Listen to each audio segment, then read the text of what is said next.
السلام عليكم ورحمة الله وبركاته.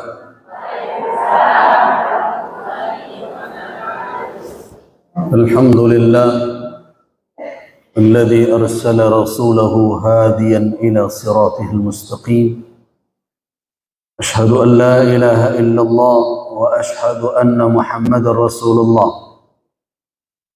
اللهم صل وسلم على عبدك ورسولك وحبيبك محمد وعلى آله وأصحابه والتابعين وتابع التابعين ومن تبعهم بإحسان إلى يوم الدين. أما بعد، قال الله تبارك وتعالى في كتابه الكريم: وليخشى الذين لو تركوا من خلفهم ذرية ضعافا خافوا عليهم فليتقوا الله وليقولوا قولا سديدا.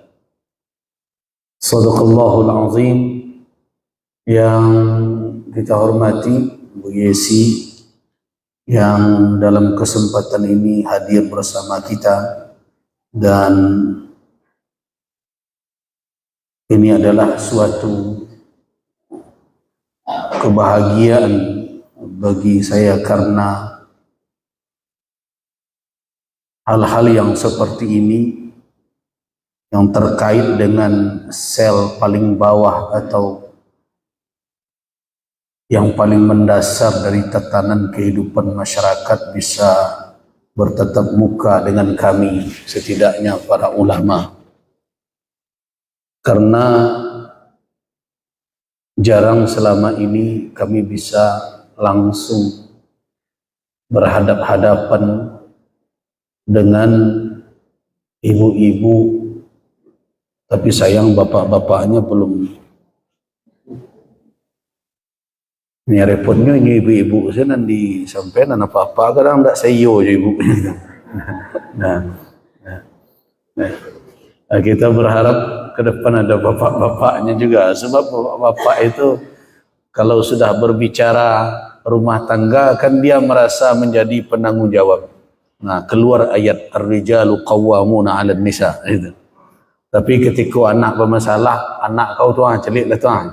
Nah, ini sebenarnya di samping ibu-ibu apa-apa aja perlu disekolahkan ini.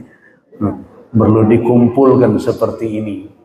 Bagaimana mereka menjalankan tanggung jawab. Terima kasih Bu Yesi dan juga kepada dinas yang telah menyelenggarakan. Semoga kegiatan ini saya berharap semakin tersosialisasi di tengah masyarakat dan bisa menyentuh level yang paling bawah dari masyarakat kita, yaitu rumah tangga atau keluarga. Ketika kita berbicara tentang implementasi adat bersandi syarak bersandi kitabullah, kan itu judulnya tadi yang diamanahkan. Saya termasuk yang bersyukur sekali karena perjuangan dari tokoh-tokoh kita terdahulu secara konseptual, jangan bicara implementasi. Kalau implementasi kok banyak menyimpang dari konsep. Nah, orang Islam kok mestinya solat dan apa-apanya mestinya berjamaah ke masjid. Tapi setiap awak tiba masjid solat berjamaah, ibu-ibu lebih banyak dari apa-apa. Dan apa-apa entah ke mama. Nah, itu implementasinya. Tapi secara konsepnya, jadi saya berbicara konsep. Nanti kalau implementasinya tidak begitu, berarti ada masalah antara dasain dan dasolen. Ketika tidak searah dan seiring, berarti ada masalah. Itu biasanya orang-orang di kampus itu kajinya tuh. Sebab orang di kampus itu kerajaannya mencari masalah saja untuk ditulis dalam skripsi, tesis dan disertasi. Nah, sekarang saya katakan saya termasuk yang sangat bersyukur sekali sebagai penyambung amanah memimpin lembaga keumatan. Yang saya syukuri adalah perjuangan dari tokoh-tokoh kita di masa lalu, sehingga secara konseptual antara syarak dan adat di Minangkabau itu bisa dipadukan. Pemaduannya itu atau penyatuannya itu mungkin agak berbeda dari uraian sebahagian dari nenek mama. Saya mengatakan konsep perpaduannya itu bukan seperti yang dikatakan dalam pepatah adat Basandi Syarak, tetapi lebih dari itu. Karena pepatah ABSSBK itu yang sekarang telah menjadi karakteristik dari Provinsi Sumatera Barat sebagaimana dalam undang-undang provinsi, walaupun belum diturunkan dalam bentuk perda. Ini ditunggu-tunggu sebenarnya oleh MUI karena janji dahulu. Nah, kebetulan kita di hadapan Ibu anggota Dewan juga ada janji dahulu dari DPRD yang lalu, termasuk Pemda Sumatera Barat, ketika saya mengkritisi bentuk pepatah yang lahir dalam undang-undang provinsi itu tidak sesuai sebenarnya dengan karakteristik adat yang sebenarnya, karena terbalik. Nah, tapi waktu itu semuanya berjanji, mulai dari anggota DPR RI, saya sebut saja Pak Gus Pardi Gaus ketika itu, kemudian pimpinan DPRD provinsi, kemudian gubernur ketika itu, sabar Buya, jangan dikritik jo dulu kini. Baku itu kalau awak ungkai, karena waktu itu MUI berencana akan melakukan judicial review. Setidaknya malah ada legislative review. Tetapi banyak membana. Sabarlah Buya sebentar. Kalau diungkai kok hilang lo nalah dapet kok. Biasalah model itu dulu, nanti kita turunkan dalam peraturan daerah kita. Nah, aku nambah tunggu-tunggu bilo kulah layaknya peraturan ini. Nah, tetapi yang ingin saya katakan adalah ABSSBK itu bukan tahapan final dari konsensus konseptual. Jadi secara konseptual ABSSBK bukanlah tahapan final. Bagi siapa yang pernah membaca catatan Inyek Canduang, Inyek Canduang tahu kan? Syekh Sulaiman Ar-Rasuli. Catatan beliau itu dituliskan oleh, ada yang mengatakan ini Datuk Tan Kebesaran dahulu yang menulis dan berbagai macam catatannya. Tapi yang jelas sekarang bertebaran. Kalau kita lihat saja di internet banyak itu. Bunyinya, judulnya adalah Saripati Sumpah Sati Bukit Marapalam. Saripati Sumpah Sati Bukit Marapalam. Nah, di situ ABSSBK tidak tersebut. Nah, ABSSBK banyak disebut dalam berbagai tambo yang ada di tangan para nenek mama. Artinya ABSSBK merupakan suatu proses yang berujung nanti dengan kesepakatan Bukit Marapalam yang dikatakan Sumpah Sati itu yang disebutkan oleh Inyek Canduang. Nah, berarti apa yang dirumuskan dalam Sumpah Sati yang terakhir dan mungkin terjadi berulang kali pertemuan di Bukit Marapalam itu, namun yang akhir kesepakatan itu ada dua pepatah. Nah, ada dua pepatah. Nanacok dilupakan orang. Yang pertama adalah adek bapaneh syarak balinduang. Itu bunyi pepatahnya. Adek bapaneh syarak balinduang. Yang kedua adalah syarak mengatok adek memakai. Biasanya yang kedua ko apa ada wak ko? Yang pertama ko acok ndak terdengar. Nah, di dalam analisa majelis ulama dan Allah tuangkan di dalam pengantar buku pedoman adat Basandi Syarak Sandi Kitabullah yang diterbitkan oleh Dinas Kebudayaan Provinsi Sumatera Barat, sudah ada buku itu. Saya tidak tahu entah sudah sampai ke kita. Nah, di situ telah kami katakan bahwa menyatukan adat dan syarak dalam bentuk konseptual yang akan diimplementasikan di ranah Minangkabau ini terdiri dari 4 fase. Jadi 4 fase, 4 tahapan. Tahapan pertama ketika syarak masuk ke ranah Minang, dan Minang sudah memiliki tatanan sosial. Ini Minangkabau lah punya tatanan sosial. Aturan-aturan di dalam kehidupan bermasyarakat. tatanan sosial mereka yang berisikan aturan-aturan juga, dari mana mereka ambil? Orang Minang mengambilnya dari kearifan alam yang disebut dengan alam tekambang jadi guru. Jadi ketika mereka menganalisa alam semesta, ayam kok cioknya ciek sama saja. Basi kalau ditokok dan ciangnya sama. Nah, muncullah kalau serupui kuawak kan padu dan kompak. Maka muncullah dari perhatian seperti itu, seciok bak ayam, sedang ciang bak basi. Itu contoh. Nah, ketika mereka perhatikan bahwa kalau nan barik itu kalau dipikul surang-surang, disandang, baban itu bisa ndak tersandang. Nah, karena itu kalau bersama ini akan lebih mudah. Ketika mereka memperhatikan fenomena seperti itu, lahirlah barik sama dipikul. Nah, semua petuah-petuah seperti itu yang lahir dalam bentuk namanya mamangan adat. Mamang adat itu dalil adat itu. Jadi kalau ada orang ngecen, iko ada ikon, tanyong kenyo ada dalilnya. Dalilnya itu mamang itu, mamangan adat itu. Nah, rumusan dari mamangan adat itu diambil dari alam tekambang jadi guru, dan itu menjadi pedoman di dalam penataan kehidupan sosial di masyarakat Minangkabau sebelum kehadiran Islam. Kemudian masuk Islam. Ini tahap satu, periode pertama.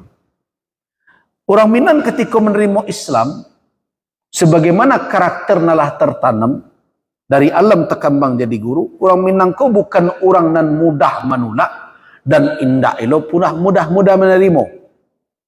Kini kau nalah mulai hilang di ranah Minang. Sagalonan baru ketujuh, berjoget orang lah berjoget lawak. Nah, orang Minang tak seperti itu. Orang Minang kalau melihat sesuatu yang baru itu mereka punya kearifan. Kearifannya kok lama tak langsung diluluh. Kok pahit tak langsung dimeluahkan atau dimuntahkan. Begitu karakter orang Minang. Ketika ada sesuatu yang hadir, walaupun selama itu tidak mereka kenal, tapi mereka bukan orang yang tertutup menerima perubahan, tapi bukan pula lapeh indak bapaga. Itu karakter orang Minangkabau. Di segala sesuatu itu mereka olah dengan dua alat analisa. Alat analisa orang Minangkabau dua, psikocie. Aka jokalbu. Nah, mereka rumuskan dalam bentuk pepatahnya apa? Pepatahnya. Raso jo pareso. Raso dibawa naik, pareso dibawa turun. Artinya apa? Dua potensi analisa itu orang Minang tak ada nyetinggan salah satu. Kedua-duanya seiring sejalan. Dengan itulah mereka melihat Islam ketika datang. Nah, di dalam proses mereka menerima Islam itu, mereka tidak dalam posisi menerima secara utuh dan belum pula menolak secara total. Mereka biarkan adat dan syarak berjalan seiring.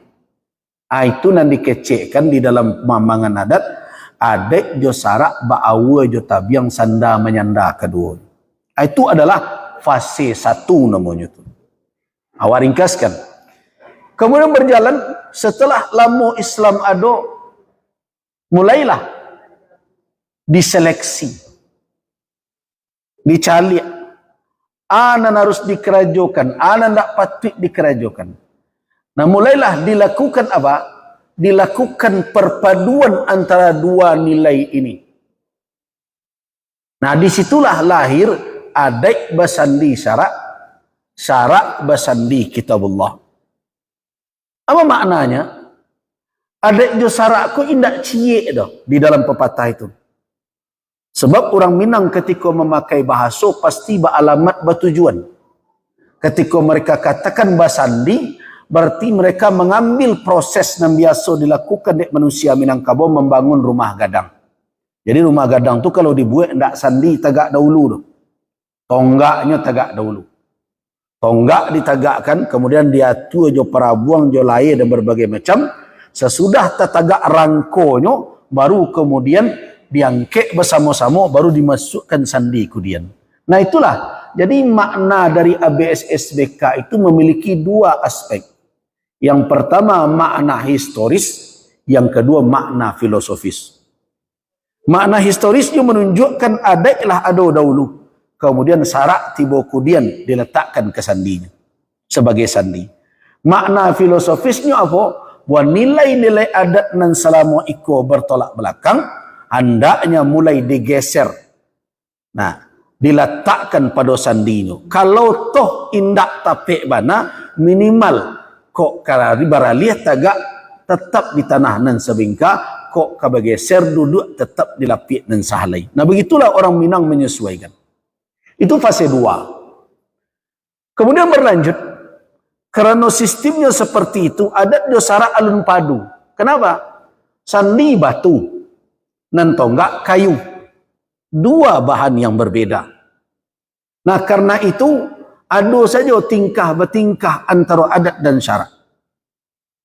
Bagamulai juga, minum tuak taruh juga.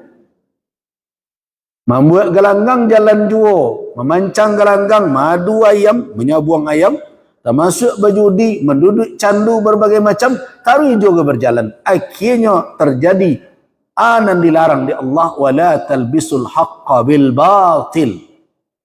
Kalau ikut terjadi, nan hak jo batil dicampurkan lama-lama karena syahwat manusia cenderung kepada kebatilan, akhirnya nan hak nan takubur. Nah, ketika itu bangkitlah beberapa tokoh ulama. Dimulai dari mana? Dimulai dari agam tua ko. Nah, dari agam tua ko dimulai. Dikenal dengan tokoh ulama yang disebut dengan Tuanku Nan Salapan. Tuanku Nan Salapan dipimpin oleh Tuanku Nan Renceh dari Kamang. Itulah pimpinannya. Seluruh tuanku itu, tidak ada surang Allah jonan alumni Timur Tengah. Kau perlu diingat kau. Sebab orang banyak mengecekkan bahawa di Minangkabau terjadi puritanisme, wahabisme, macam-macam. Tuduhan-tuduhan yang tidak beralasan. Selapan tuanku tadi, tidak satu pun yang pernah ke Makkah. Dan tidak surang Allah juga yang beraja paham-paham wahabi yang dituduh-tuduhkan itu. Dan mereka seluruhnya adalah satu guru. Seorang gurunya. Sia gurunya Tuanku Nan Tuo di Kota Tuo Balai Gurah ampe angke tu. Jadi kalau pai kamu saji Kota Tuo tu tarik ke belakang ada kubur tinggi nisannya di situ kubur Tuanku Nan Tuo. Nah itulah guru mereka. Dan gerakan Syekh Muhammad bin Abdul Wahab ketika itu jualun ada berkembang masuk ke Hijaz dan berbagai macam. Itu perlu catat itu. Supaya jangan dituduh-tuduh aja negari awak. Nah, kemudian terjadi benturan antara murid-murid dengan guru. Guru tetap menganggap basaba lawak berdakwah. Nasihati jualah. Ingatkan saja. Tapi kecek murid-murid laba tahun-tahun wak menasihati mereka menjadi-jadi juga. Kalau indak diambil dengan ketegasan, tak akan berubah negeri koko guru. Nah itu kira-kira. Tapi dek karena sagan jo guru tetap menginginkan cara persuasif bahasa kininya.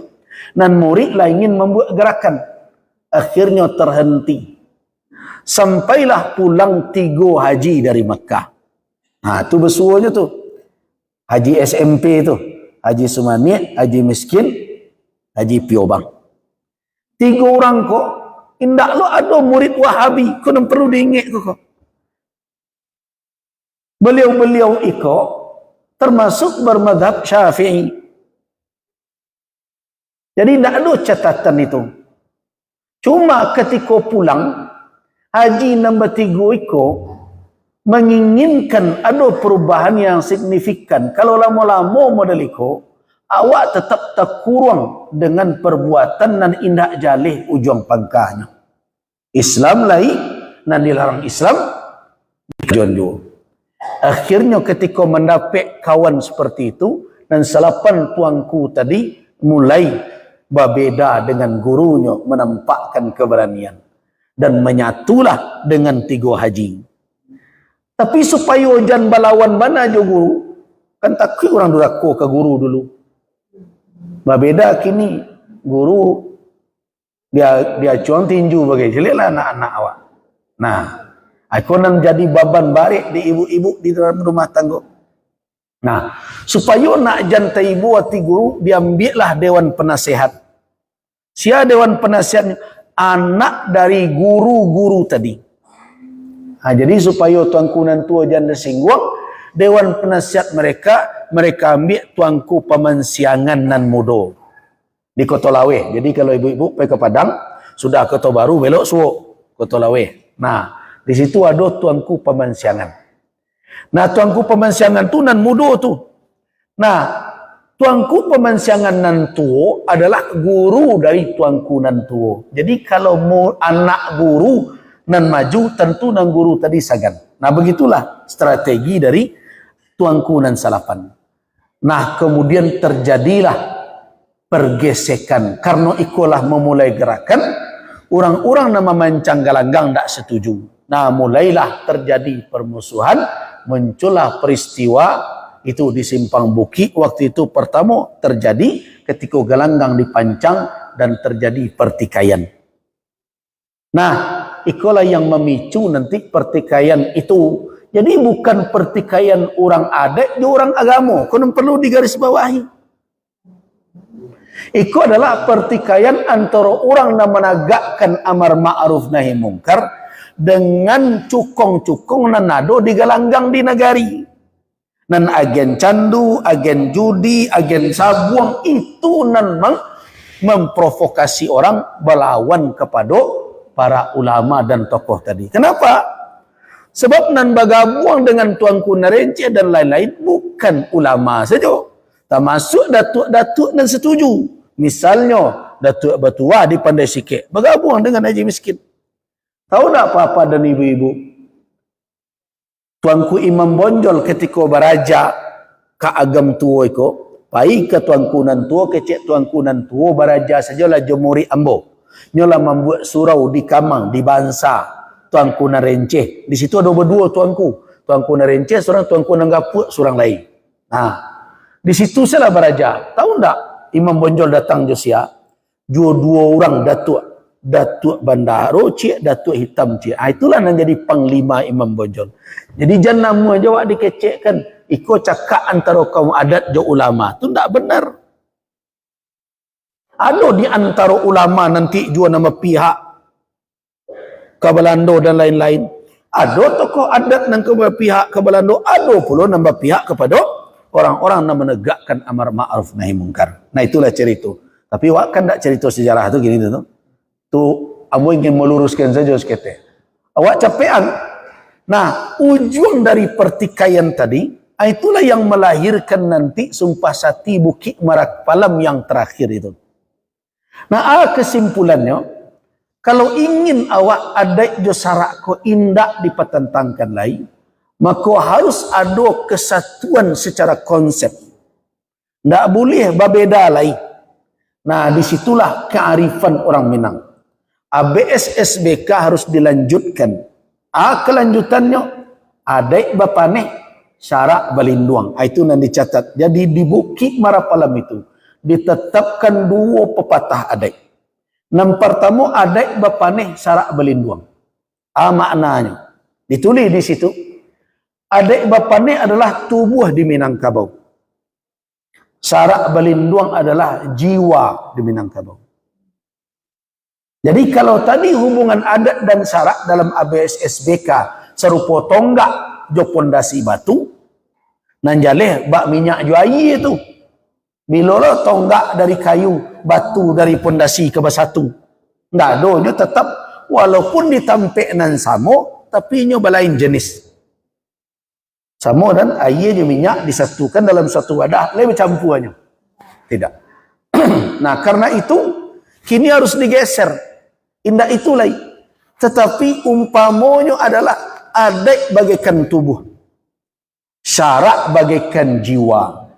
Nah, paham kan? Adat badanan kasak, Syarak adalah ruh jiwa nan ada di dalam. Jadi perumpamaan antara hubungan adik dengan syarak indak lain seperti hubungan tonggak jo pondasi, tapi seperti hubungan roh dengan badan. Jadi adik di Minangkabau dengan syarak sudah bagaikan tubuh nan sabatang. Adik lainnya, syarak adalah batinnya. Jadi karena itu tidak mungkin lagi akan berlaku adik nan bercanggah dengan syarak. Sebab kalau ada orang nan bakaraju batolak belakang jo batinnya, tu jangan lama-lama serupa itu. So kalau lama-lama orang berbuat tidak sesuai antara lahir jo batinnya, tu perlu psikolog, perlu psikiater tidak lama-lama. Ujung-ujungnya kagak ada padang lepainya. Jadi adik Minang tidak boleh lagi bercanggah dengan syarak. Karena adik itu adalah implementasi lahiriah dari ajaran agama yang menjadi ruh dari adat tadi. Nah, seperti itulah konsep yang harus dijalankan. Apa juklak juknisnya? Seperti nanti implementasinya ada pada pepatah yang kedua. Syarak mengatur, adik memakai. Berarti maknanya nang dipakaikan menjadi adik adalah nang dikatakan dek syarak. Nah, kalau kecek syarak indah, ya jangan. Kalau kecek syarak iyo, jalankan. Nah begitulah Minangkabau. Jadi ini adalah proses ketiga. Nah sekarang proses nang kampe koko zaman awal. Melahirkannya di dalam kehidupan bermasyarakat. Nah itulah Karajawa. Jadi kini Karajawa itu menjalankan. Nah ketika kita berbicara tentang masyarakat, apa yang maksud dengan masyarakat itu? Masyarakat itu adalah kumpulan manusia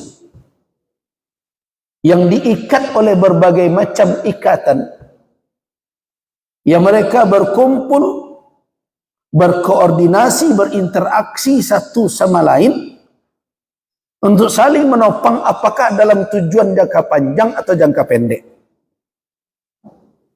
Itu kumpulannya. Sebab ada masyarakat kau nama kumpulnya sebantanya.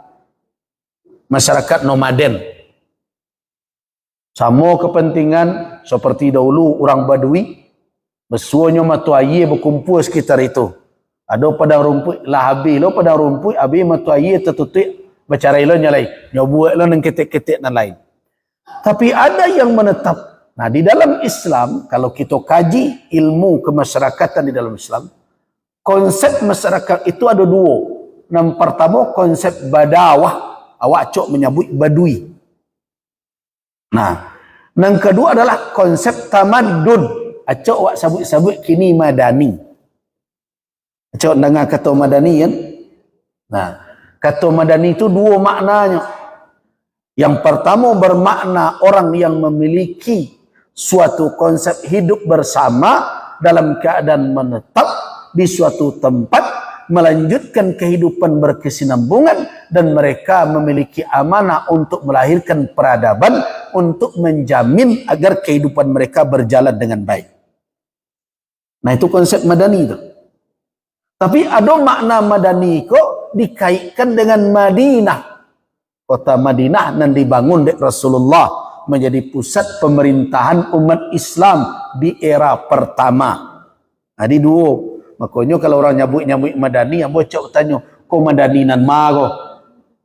Nah, kalau madani ke Rasulullah, hati-hati itu panjang kajinya tuh. Kalau madani dalam makna bahasa tadi, berarti orang yang menatap di suatu tempat, mereka tidak berpindah-pindah lagi, hidup misalnya di perkotaan, di pedesaan yang tidak berpindah-pindah lagi, karena mereka berada di tempat itu, kehidupan mereka mesti berlanjut. Mereka harus berfikir lebih dalam bagaimana mempertahankan hidupku supaya berjalan aman, kebutuhan terpenuhi. Dari situ lahirlah peradaban. Mulai mereka bertani, mereka membuat pengairan, mereka mulai berjual beli berbagai macam, Mereka membuat perumahan yang tahan dan berbagai macam dengan perubahan cuaca. Itu buah peradaban madani namanya tu, secara makna bahasa. Tapi kalau madani dalam makna merujuk ke Madinatul Rasul, Madinah, kota Al-Madinah Al-Munawwarah kini, berarti adalah apa? Suatu kemasyarakatan yang ditegakkan dan dipancangkan di atas nilai-nilai yang dipandu atau tegak di atas tuntunan syariat Islam. Kau panjang dalam hal itu. Nah, kemudian kita lanjutkan. Betapapun wak berbicara tentang civilization, itu terjemahan bahasa Inggris dari Madani tadi. Nah, yang paling tidak bisa diabaikan, ba'ana orang kamangkaji agar kemasyarakatan ikut terkawal dan bisa membawa maslahat bagi umat manusia, tak bisa orang lapeh. Sel terkecil, kalau ibarat bangunan, batu bata yang menjadi susunan kemasyarakatan itu, apa kayo? Keluarga. Itu kama sekadiadok kan tuh. Mau mengkaji ilmu sosial modern, mau nan lamo, kalau mau kan kajianmu Ibnu Khaldun dan lain-lain, tetap tidak akan bergeser bahwa apa? Bahwa yang menjadi batu bata yang nanti kalau disusun menjadi suatu tatanan kemasyarakatan adalah rumah tangga atau keluarga. Nah, kalau di atas teori itu wak Bapaci, berarti kalau ada berbagai persoalan yang muncul kini di tengah masyarakat, Sumatera Barat itu kan banyak hebatnya kok. Nah, hebatnya cara ya wak dapat juara, itu kan hebat namanya dong. Tapi hebat memalukan. Ambo catatan terakhir ambo di PN Pengadilan Agama Kota Padang, ya. Dah tahu apakah dinas sudah merilis iko? Nah, itu Pengadilan Agama Padang mencatat lonjakan kasus perceraian sebanyak 400 perkara dalam kurun waktu Januari sampai Maret. Itu bayangkan.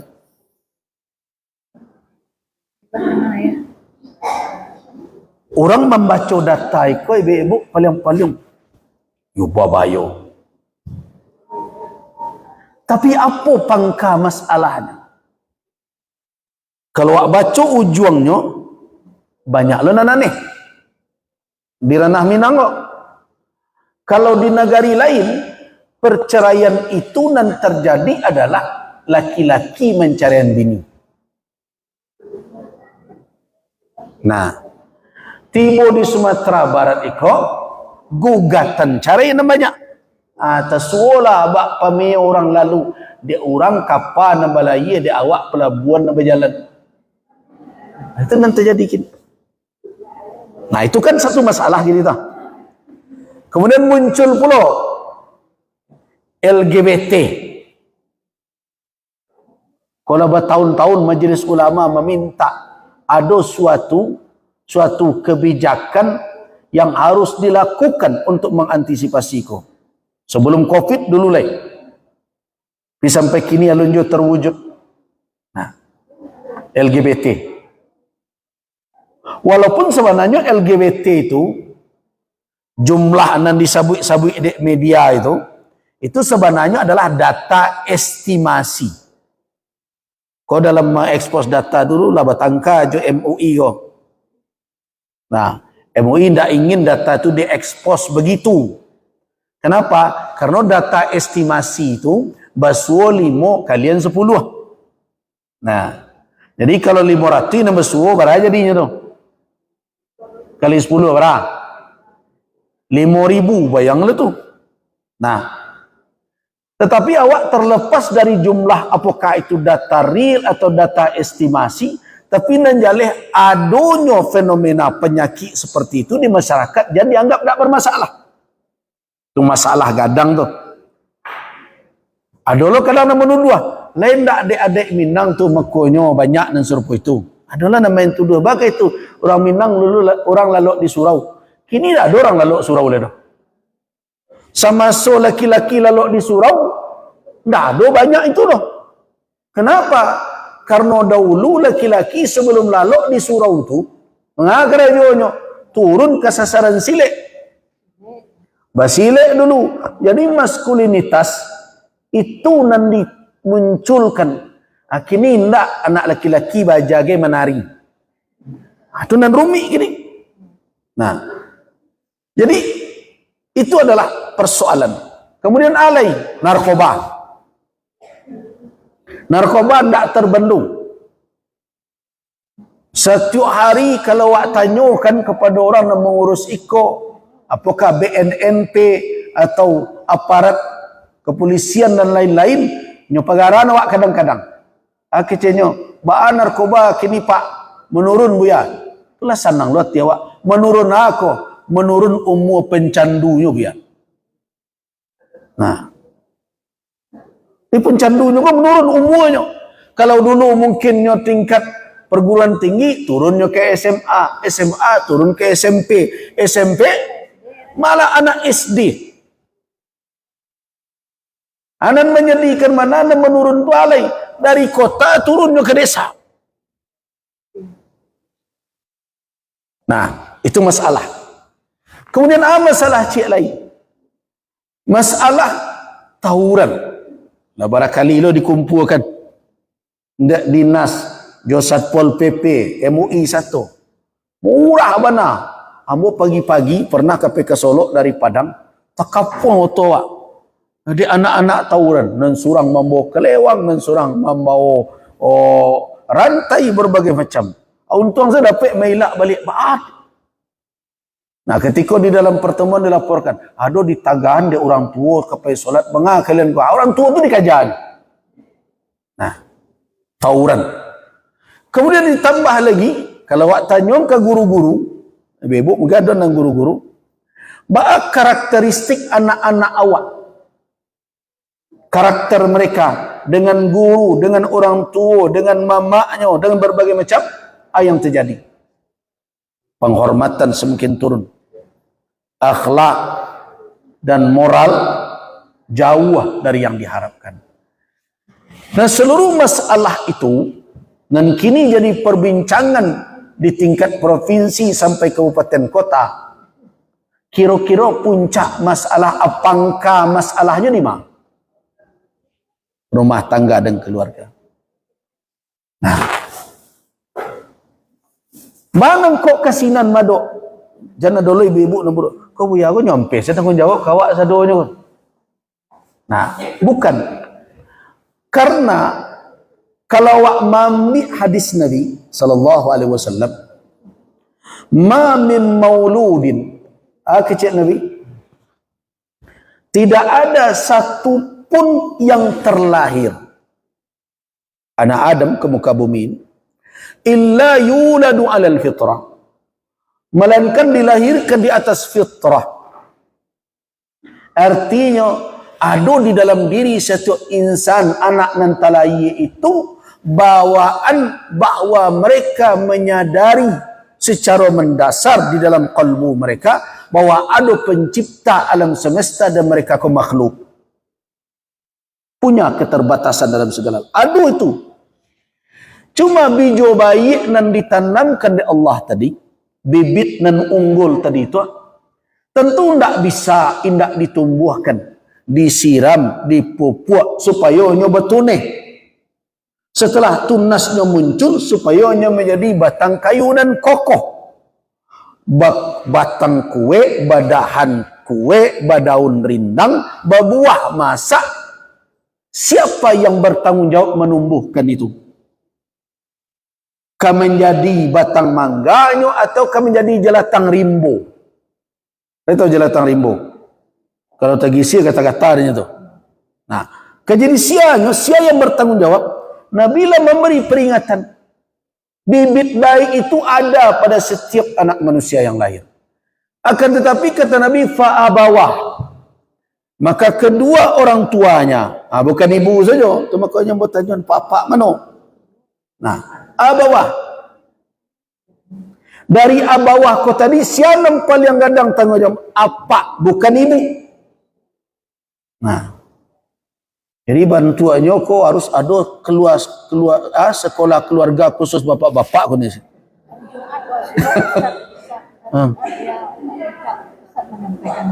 Ndak ada. Jadi apa-apa kau, apa kau kan kadang awak tahu nyo payah, tapi bukan berarti belapeh tangan. Apa aku setiap anak menangis anak kau, aku anak kau sen. Nah, jadi perlu kedua-duanya. Jadi fa'abawah, kedua orang tuanya lah yang akan menjadikan dia ayyuhawidanihi, menjadi Yahudi ke anak itu, au yunassiranihi, menjadi Nasrani ke dia, au yumajjisani, atau menjadi Majusi ke dia.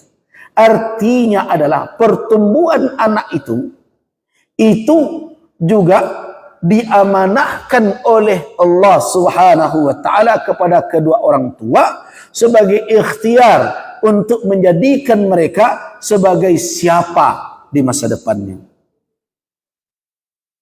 Nah, kalau kita lanjutkan, begitu pentingnya peran orang tua. Nah, balik awak ke kenyataan Nadir. Di sekolah cameh awak kini. Kenapa? Karena banyak rumah tangga ini tidak dipersiapkan kehadirannya. Nah, itu yang jadi persoalan. Tidak dipersiapkan. Iko salah awak bersama kok.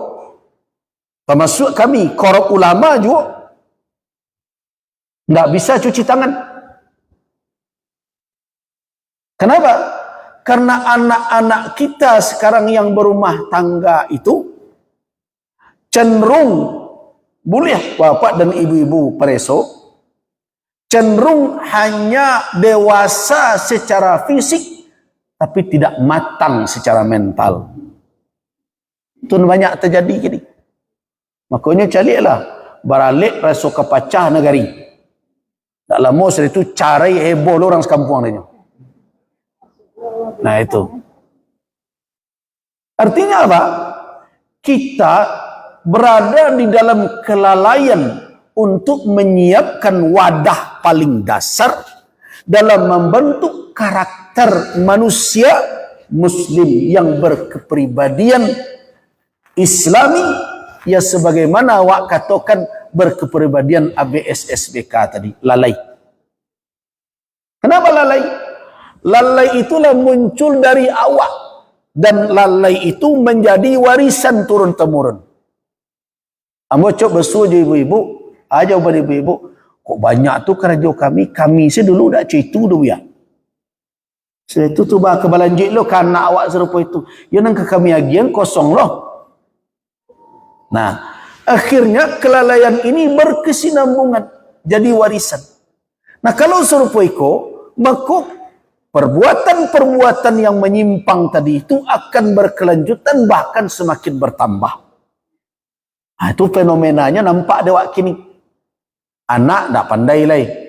Jangan dikecekkan inyau pandai bersopan santun.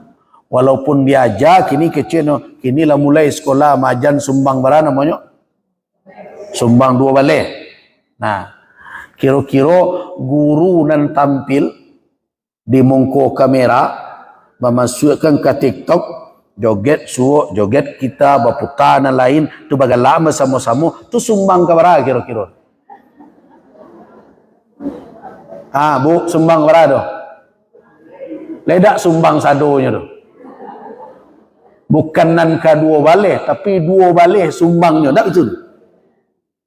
Tagaknya sumbang, duduknya sumbang. Nah, awak menata itu balik. Itulah beban balik. Jadi nan wak kerajukan kini, jadi kecekan menyelesaikan masalah. Tapi kerajuiku bahagian yang dikontribusikan untuk menyelesaikan persoalan tadi. Nah, ditambah pendidikan. Pendidikan bapak dan ibu-ibu, kalau pernah membaca tentang ayat surat An-Nisa tentang anak yatim, Di situ ada konsep pendidikan. Perhatikan surah An-Nisa ayat 6 itu, bagi yang membawa Al-Quran. Wabtalul yatama hatta idza balagun nikah. Ujilah anak-anak yatim sehingga mereka sampai ke masa mereka patut menikah. Perhatikan di situ, balagun nikah. Mangkok di dalam Islam tak dibatih umur pernikahan. Dalam Islam bisa seorang nikah umur 5 balik aja. Mangkok Islam tak membatasi. Karena di dalam Islam bukan umur yang jadi persoalan utama rumah tangga aku dibangun. Tapi apa? Lanjutkan ayat itu. Nah, fa in anastum minhum rusyda. Kalau kamu telah merasa nyaman bahwa mereka itu telah memiliki kematangan di dalam kepribadian, rusdan itu tuh. Apa makna rasyid? Jadi teori pendidikan, Papa dan Ibu-ibu, sianan pernah mengkhatamkan Al-Quran lain diterjemahkan. Dibaca terjemahnya, ada tidak bersuara Al-Quran memuji orang nan cerdas? Tidak. Orang yang pintar? Tidak. So pintar itu bukan tujuan pendidikan di dalam Islam. Ini katakan kepintaran. Kepintaran itu adalah penguasaan sa'ah, kelapangan di dalam wawasan dan maklumat. Jadi ilmu orang santiang banyak dan dikuasainya, itu orang tu cerdas, pintar itu. Islam tidak menjadikan itu sebagai tujuan. So itu hanya salah satu alat. Bara banyak orang yang jadi pikarajonya tidak membawa manfaat kepada orang. Berarti kan? Kalau awak cari kadang dan masuk-masuk penjara tu profesor doktor begitu.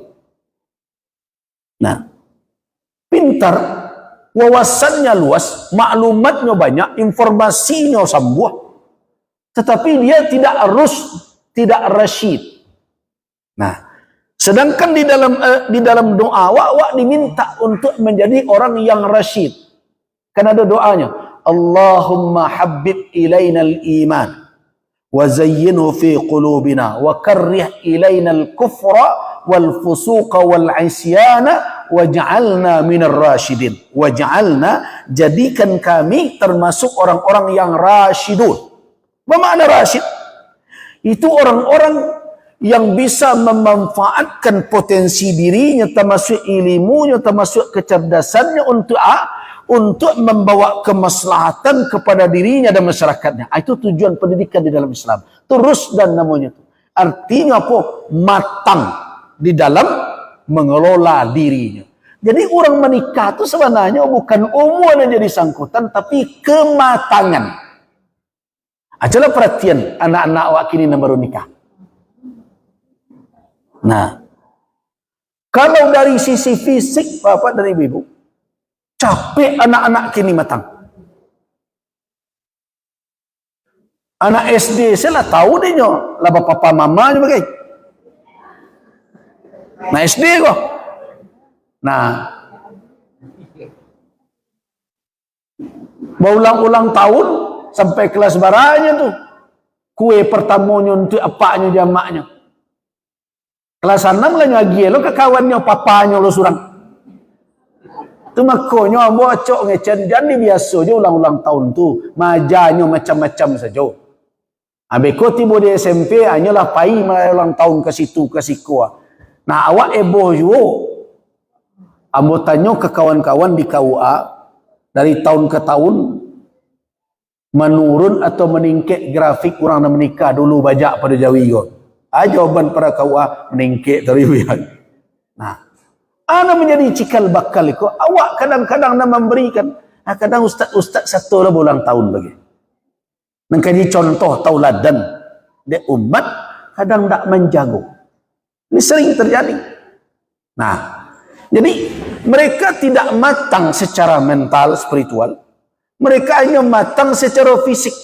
Secara seksualitas mereka lah tahu dia lawan jenis saja ketik.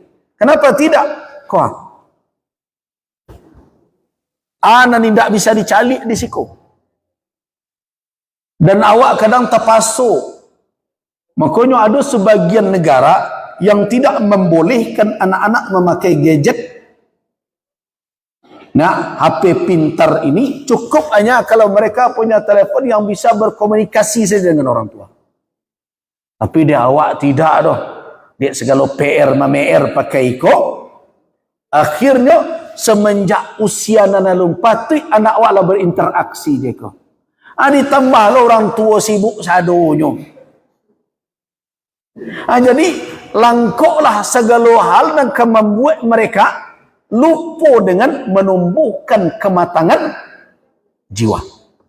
Nah, dalam keadaan seperti itu, tiba-tiba bersua jodohnya.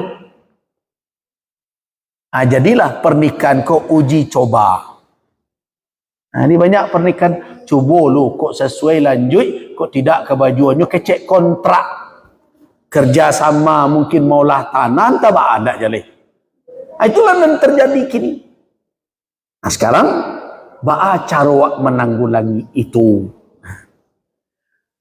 Lah bertahun-tahun mau kecekan putih mata rantai kelalaian. Tidak ada lagi. Nah, itu salah satu kegiatan dulu Bu Esi sejak di Bukit Tinggi dulu membuat sekolah keluarga. Itu gunanya memutih mata rantai. Jangan berlanjut jo lalai kolai. Ya sudahlah, awak dahulu nak dibituan dari orang tua awak, jangan disalah orang tua awak. Awak dapat makan saya dulu, syukur alhamdulillah. Kini tidak awak salahkan itu. Tetapi jangan berulang ketidaksiapan itu pada anak awak, apalagi cucu awak. Nah, itu harus dilakukan kini. Putih mata rantai kelalaian, warisan lalai kau jangan ditaruhkan. Bagaimana caranya? Hadirkan kembali di rumah tangga itu pendidikan. Nah, Ba'alo kami ke pendidikan, kami tidak bersertifikat guru sadonya dong. Nah, sudah bisa kami mendidik dong ya. Kan itu jawaban. Orang memperkecil skop terbiah pendidikan itu dengan transfer keilmuan. Padahal pendidikan yang utama itu bukan di sekolah. Nah, itu makanya saya buat itu nanti boleh dibagikan saja nanti. Tidak usah ini pula saya bacakan habis hari kita. Nah, sebenarnya madrasah itu bukan madrasah yang ditagakkan dengan perizinan pakai level tingkat madrasah ibtidaiyah, wusta, aliyah dan lain-lain. Bukan itu. Madrasah yang hakiki itu adalah kehidupan. Ini kehidupan kau lah madrasah. Nah, kehidupanku semenjak awak lahir sampai mati madrasah. Karena itu tidak pernah ada di dalam tuntunan syariat awak ada periodisasi menuntut ilmu. Tidak ada dah. Makanya ada ungkapan ulama, utlubul ilma minal mahdi ilal lahdi. Ungkapan ulama begitu. Tuntulah ilmu dari mulai ayunan sampai ke liang lahat. Berarti tidak ada level. Nah, berarti tidak ada berhenti belajar. Tidak ada tuntas belajar. Selama hidup, tugas kita adalah wajib menuntut ilmu. Itu makanya, kecek Nabi, talabul ilmi faridatun, menuntut ilmu itu kewajiban atas setiap muslim, laki-laki maupun perempuan. Nah, di mana wadahnya itu? Nah, sebelum awak bercerita sekolah, bercerita madrasah, nah, dengan segala tingkatannya, di mana madrasah yang pertama adalah rumah tangga. Dari mana dimulai? Bukan dari semenjaknya lahir, tapi semenjak kapan? Semenjak cikal bakal rumah tangga akan dibentuk. Nah, begitu Islam mengajarkan, pilihlah calon pasangan, takhayyaru linutafikum, pilih-pilihlah tempat engkau menyebaikan benih engkau. Hati-hati. Nah, karena itu diminta orang untuk memilih orang yang saleh, yang bertakwa, yang salehah, yang bertakwa. Itu dalam rangka apa? Supaya nanti generasi yang lahir adalah as-salihun was-salihat. Dari situ. Kemudian ketika apa? Ketika anak lahir, ada tuntunan untuk memperdengarkan kalimat-kalimat tayyibah kepadanya. Ulama mengatakan, jumhur mengatakan diazankan, diperdengarkan kalimat takbir kepadanya. Kemudian apa lagi? Didik mereka. Lihat bagaimana mereka dibesarkan. Kenapa? Karena pengaruh makanan, pengaruh minuman, pengaruh pakaian ini ada pada anak tersebut. Karena itu pilih-pilihlah yang halal untuk mereka. Itu bagian dari tarbiyah. Kemudian berikutnya, umurnya 7 tahun, suruh alanya solat lain. Nah, ajarkan kepada mereka mana baik, mana buruk, supaya mereka menjadi mumayyiz. Ada orang berdebat belakangan ni, boleh tak anak ketek dibawa ke surau, ke masjid? Nah, ambo acok mendapat jawaban model itu, boleh. Kalau ambo kecian, ada nan tak boleh. Nah, anak ketek nan mana ka dibawa ke masjid? Itu nan tak pernah dikaji. Awak acok saja mencalik kadang-kadang di Turki, nak ketek lari-lari di masjid. Nah, itu nak awak tiru. Penyakit awak kok kini tontonan jadi tuntunan. Nah, apa yang model itu? Bilo tu waktu seperti itu. Anak nan mano? Adalah kini ambo acok diagi dek kawan adalah parenting. Mungkin anak-anakku ndak boleh ditagah-tagahan doh. Nah, itu ndak benar. Nyo ndak boleh adalah di lampangnya tidak. Nah, ditagahkan, disuruh, dikecekkan nan baik nan buruk, itu harus dilakukan. Nabi saja ketika duduk makan dikecek Nabi, ya gulam, hai nak. Nah, samillah, baca bismillah lu yo, wa kul biyaminik, makan di tangan kanan engkau, wa kul mimma yalik, nandaki awak saja nan dijangkau, jangan sampai menjala lu sepanjang meja ambil apa orang. Itu Nabi gulam. Jadi jangan ada mengecek. Kalau anak indak boleh ditagahkan, indak boleh dikecekkan salahnya, anak serupa itulah nanti dua saja tu lainnya nanti anak tu. Nam pertama indak namu dikecekkan, bahasa orang tua-tua mada namanya. Nang kedua pengambuk, atau mengambuk, pamangguk. Di dua selahirnya nanti itu. Kalau saja keteknya nak dilatih untuk membedakan mahak batil, mana boleh, mana tak boleh. Dua selahirnya. Kalau yang pertama tidak menangah kecek sama sekali. Yang kedua kok pamangguk. Seketek sekecekkanlah terserunyi saja. Itu dan akan lahir. Dan itulah yang terjadi kini. Makanya saya tidak setuju dengan konsep itu. Anak-anak harus diingatkan. Kalau salahnya ditegur. Kamu heran bawa mencalik. Kamu bertamu ke cuma orang. Anaknya naik ke kuduk tamu bagai. Dan nampaknya senyum-senyum. Aku dapat pelajaran tak boleh tagah-tagah dulu. Nampak aku. Nah, awak dahulu kalau ada tamu ke datang di mau oleh abak, mo pengalamanmu. Zal kamarilam. Iya, Pak. Beko ada tamu katibo. Abak ka mengecek. Nah, jangan sampai tergaduh lo orang mengecek. Nah, dengar tu. Aku ke main-main je sinan, tapi jamai boy-boh. Jadi, Pak. Itu abeku ada kue, jadi cotok-cotok lo kue tu. Kalau lay tabalabi beko, lah balik tamu ada boleh makan. Nah, tu kadang-kadang, tapi kalau memakak dah dapat makan beko tu. Ada pasuan yang saya awak nak yok kue lebih tu tu. Nah. Itu bagian dari pendidikan dahulu. Ada masalah pendidikan tu. Tak ada. Mana kau bertinggal? Mana kau buat konsep baru? Payahnya ke masjid, nyo panjek, nyo mik masjid, nyo rangguik, nyo tali kabel. Dan orang tua senyum-senyum. Bakal itu. Anak dah boleh tagak-tagan. Ada bawanya ke masjid. Anak-anak nalun mengerti ba'a cara bermajlis, ba'a cara beradab di dalam masjid. Nyo lapeh. Hanya naik ke kuduk orang berbagai macam. Kalau ke kudu awak terserah awak, ke kudu imam baca ceritanya. Kalau Nabi dulu ke kudu beliau, tapi Nabi tak ada membawa cucu beliau dengan sengaja tu. Hasan dan Husain tu masuk karena rumah Fatimah itu di samping masjid. Di belakang rumah Aisyah. Nan kan dibawa ke masjid itu anak-anak nalah mumayyiz. Makna mumayyiz? Nalah bisa membedakan mana mudarat, mana manfaat. Nah, tetapi nan anehnya kini ada musajid satu anak di bawah. Nan menyusu, nan sedang pandai berjalan. Atau saya itu ustaz ke ngaji, baru saya ngaji, kau mengeyak, kau memakak dosa doanya. Ada billahi taufik wal hidayah aja ustaz, pilih. Nah sudah dibawanya ke musajid, nah nampaknya enggak lo bertanggung jawab. Sehingga ada beberapa pengurus musajid patangko mengadu, Buya kami lah payah, kaditagan orang tua berang.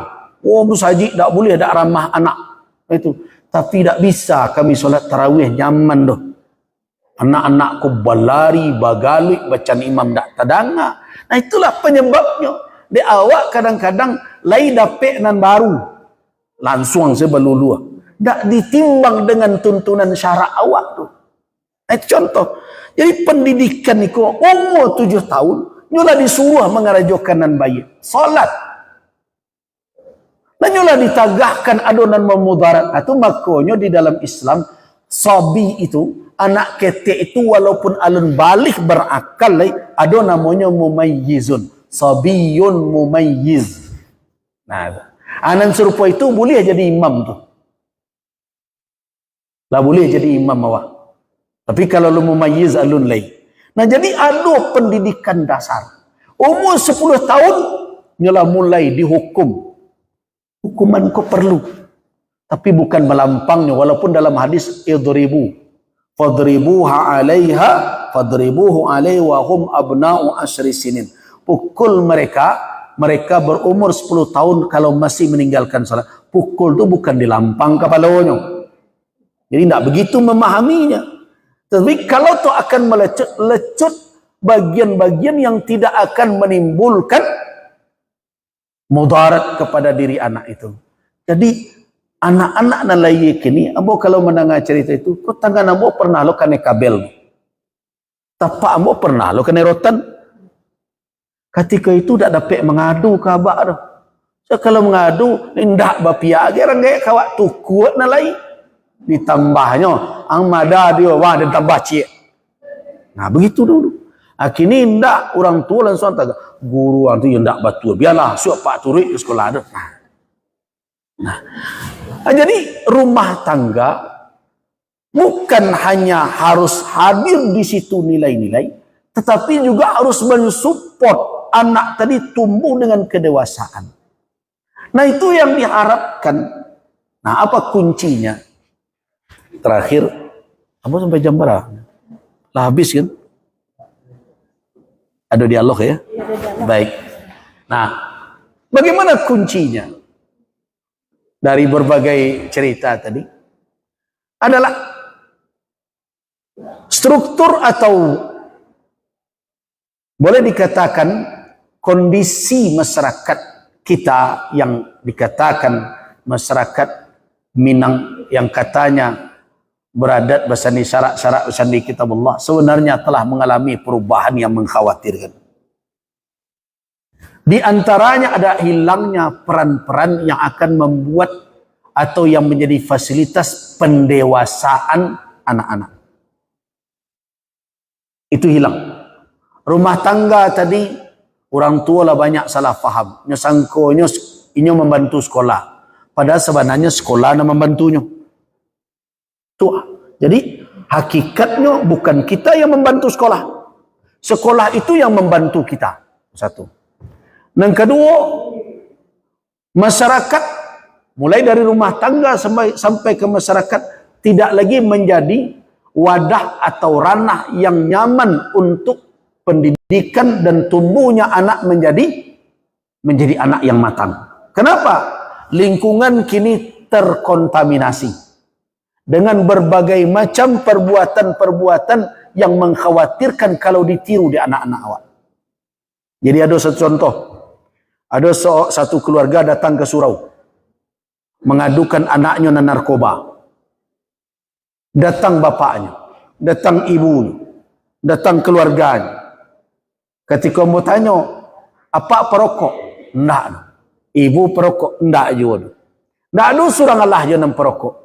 kece orang pakar narkoba, rokok itu adalah salah satu jalan orang untuk terjatuh ke situ. Tambah kecean, tu di mana dapet nyo merokok kok. Kemudian nyo mengganjo model kok. Dado di kami. Artinya apa?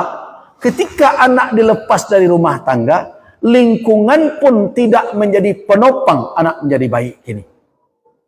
Papa dan ibu-ibu maaf saja, pernah mengajar anak bercarut. Tapi dari mana dapat pandai bercarut?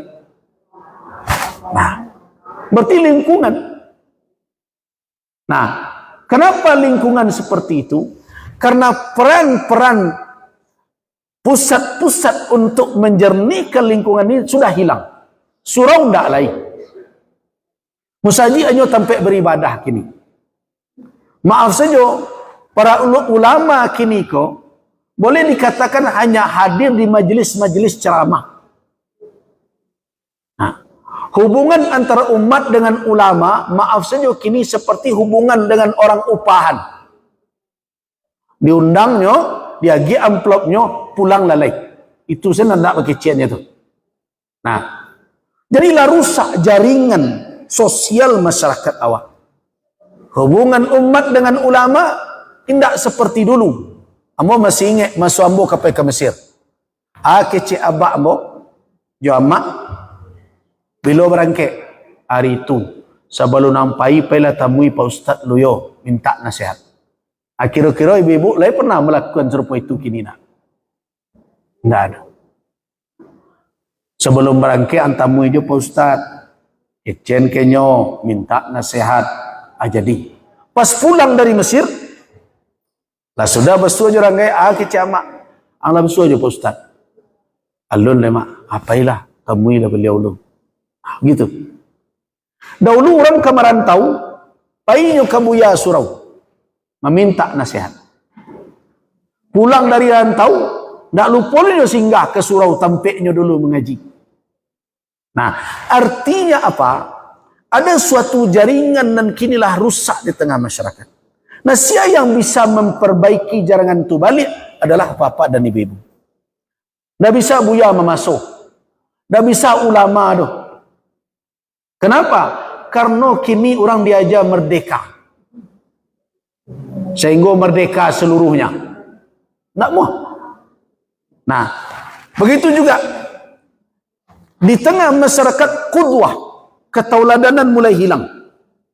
Nah, ikut dan harus wak bangkitkan balik. Termasuk di rumah tangga. Bakal menagahkan anak main gadget saja. Dan ibunya dari pagi sampai petang terlambik masak dek karena itu belum. Nah, kalau sikap dan tauladan tidak bisa ditiru, jadi kecekkan nasihat akan masuk.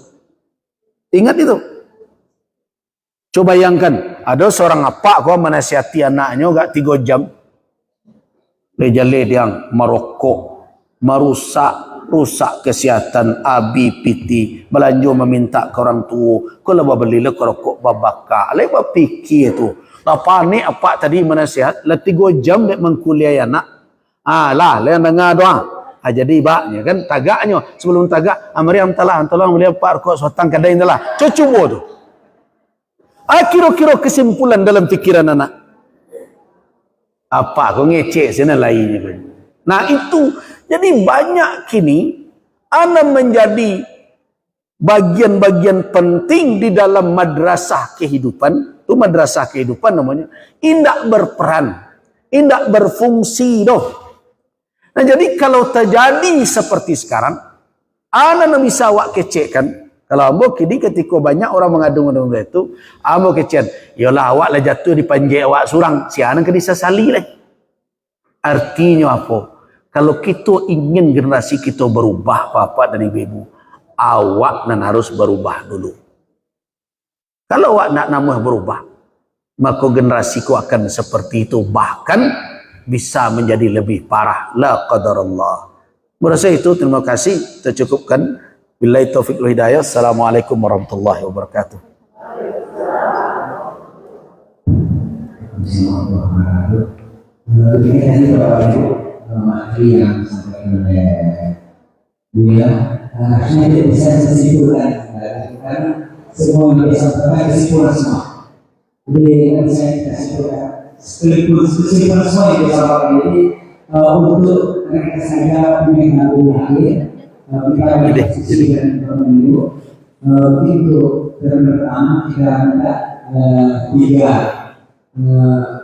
penanya atau pertanyaan kepada silakan pemilu semua satu di kanan. Silakan ibu dan bapak bersama saya.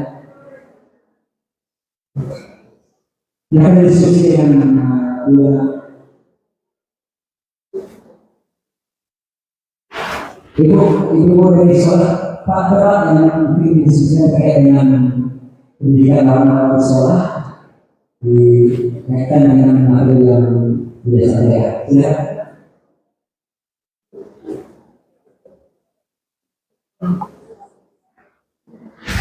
Bebas ya, tidak usah terlalu terikat bananya. Dan yang kedua menyampaikan lalu harus setuju mengenai apapun permasalahan kehidupan saya ini yang memahami bahwa apapun kehidupan yang ada di lingkungan. Silakan disampaikan kepada beliau.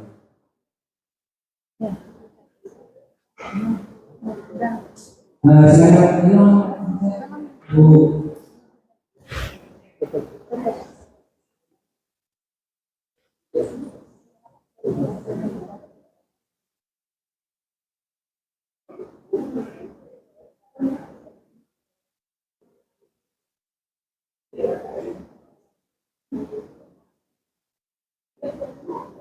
Bismillahirrahmanirrahim.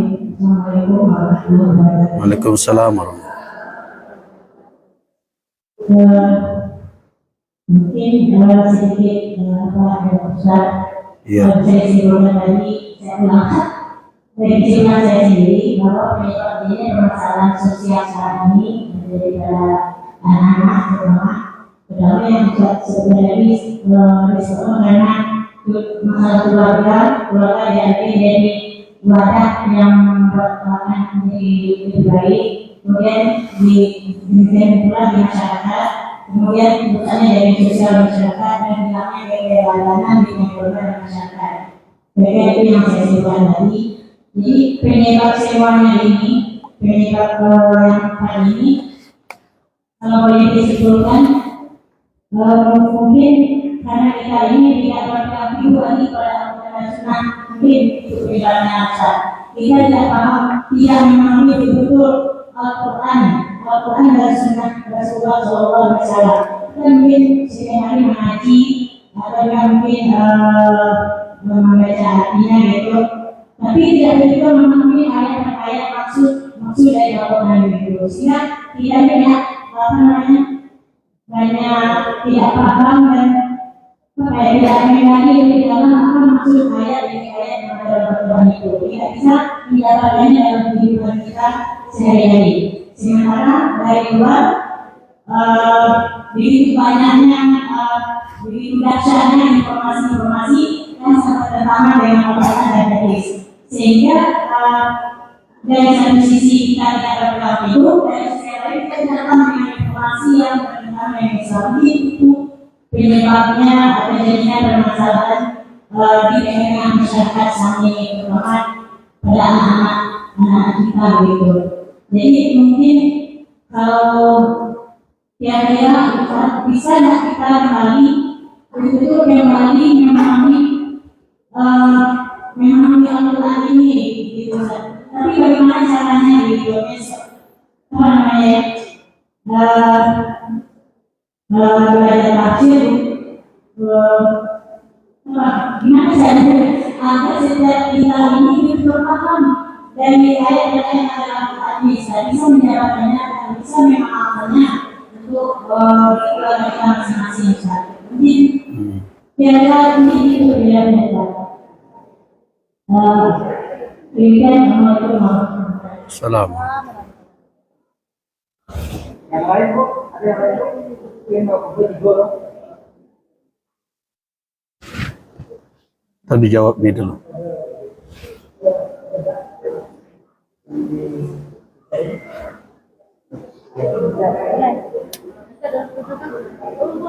yang kecil kan? Ada yang kecil kita yang kanan.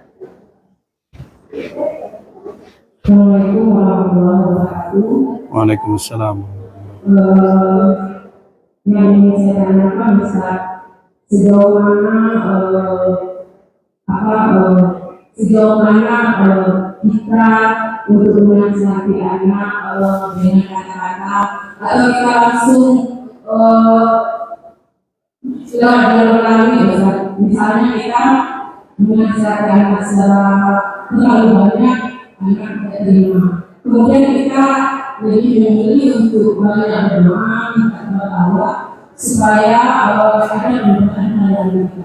Jadi lebih banyak mana barang kita lebih besar Allah mempertahankan. Terima kasih. Assalamualaikum warahmatullahi wabarakatuh. Salam.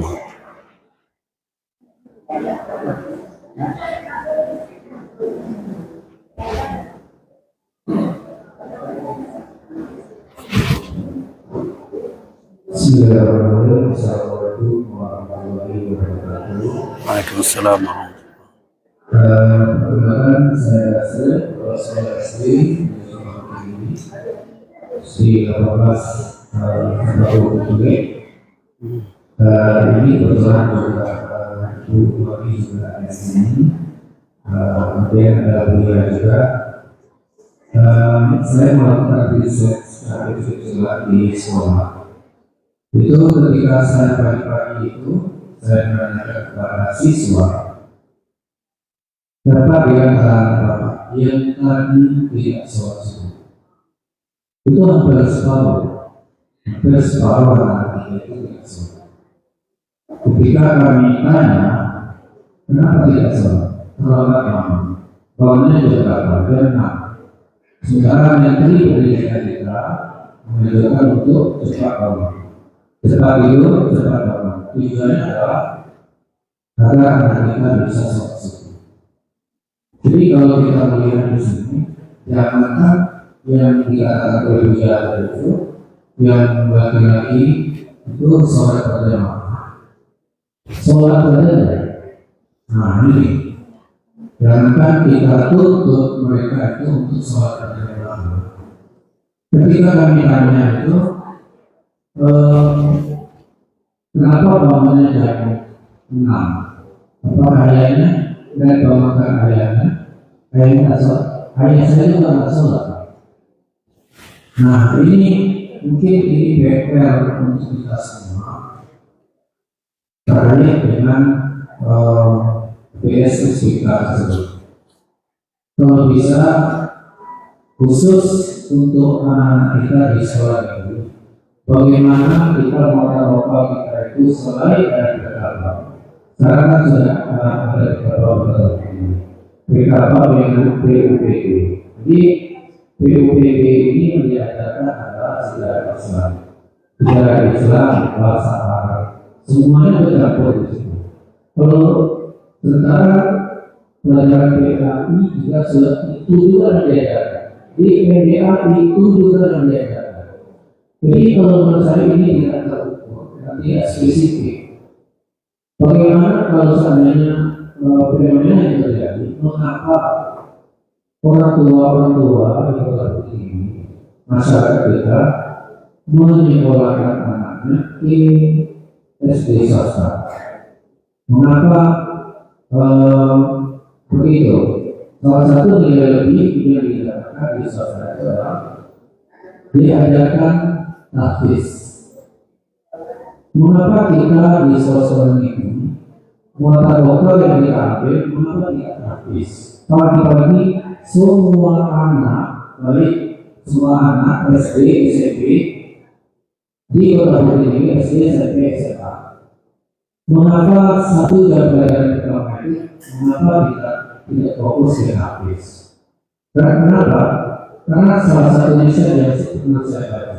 Apabila anak ini sudah dekat dengan Al-Quran, apabila anak ini sudah mulai menjaga Al-Quran di dalam badan, di dalam dirinya, maka pelajaran yang lain itu, kecerdasan yang lain itu akan mengikut. Nah, jadi Bagaimana kalau seandainya kita wajibkan tapi di sekolah-sekolah negeri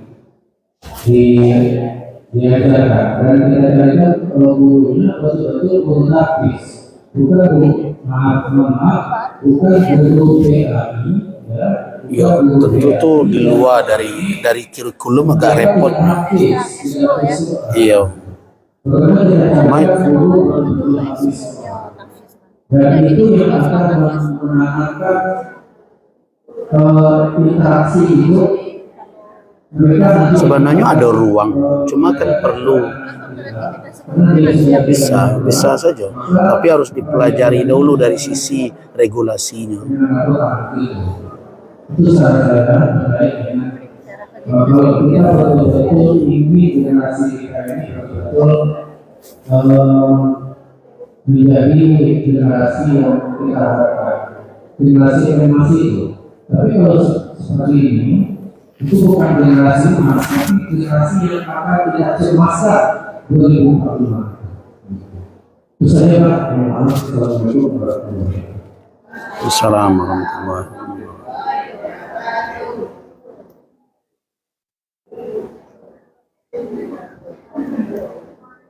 Terima kasih Pak Nasir, Ibu, untuk ada penanya Mas. Ya. Bagaimana menghadirkan di rumah. Kemudian yang kedua, apa terkait menyelesaikan atau bisa bermaksud, memang bisa ada dari Pak Nasir, bagaimana salah satu mata itu ada habis melakukan dan tidak hanya Baik, terima kasih. Sebenarnya kalau kita rangkul 3 pertanyaan tadi ada solusi tahfiz berbagai macam. Kalau saya tidak menyelesaikan masalah, kalau itu yang menjadi solusi jangka pendek, ya ada satu komponen pendidikan yang selama ini diabaikan, yaitu masyarakat. Jadi kini masyarakat tidak satu mendidik. Karena peran pendidikan masyarakat itu sudah diambil alih oleh lembaga pendidikan formal semuanya. Itu masalahnya. Nah, jadi kalau kita berbicara tentang konsep pendidikan rumah tangga, kita hanya bisa bicara konsep, tapi implementasinya sulit. Kenapa? Anakku di sekolah aku dari pagi sampai sanjo. Nah, mungkin kau pemikiranmu gak melawan arus kan, karena sebagian orang penyelenggara pendidikan lebih senang sekarang ini kalau dapat boarding, dan orang tua senang dia lepeh tanggung jawab, awak dak fikir mana ada lepeh sinan sedonya. Kemudian orang tua merasa laden sekolah nabi piti dan ajo lagi keserupa kuanta salah dia ang lagi amu dari itu. Itu konsep, sebenarnya persoalan yang mendasar. Mau kita buat tahfiz, mau kita buat apapun sebagai pengisi nilai-nilai tadi, ambo tetap menginginkan kembalikan peran masyarakat di dalam mendidik dan membina. Agi ruang. So kenapa? Kalau seluruhnya di formalitas, ini cerita tahfiz ya. Nah, tahfiz kini kok memangnya orang jadi hafiz? Kan indah. Tahfiz kini kan sifatnya tahfiz berkesinambungan. Nyapa juz 1 taruh juz 2, juz 2 dapat juz 1 hilang. Nah, hanya hafiz 30 juz tapi juz 30 jangan tekanan ini. Kalau kita ingin mencari solusi tentu berjale-jale ya. Nah, apakah itu? Kok dan ada tanggung habis begitu kok. So kalau orang ingin menjadi hafiz, tidak cukup je cara seperti itu. Ambo yakin tak mampu orang tu. Ambo saja dulu mapa 10 juz dengan sekaligus harus kuliah, memenuhi sampai LC, itu pun tang penting tu.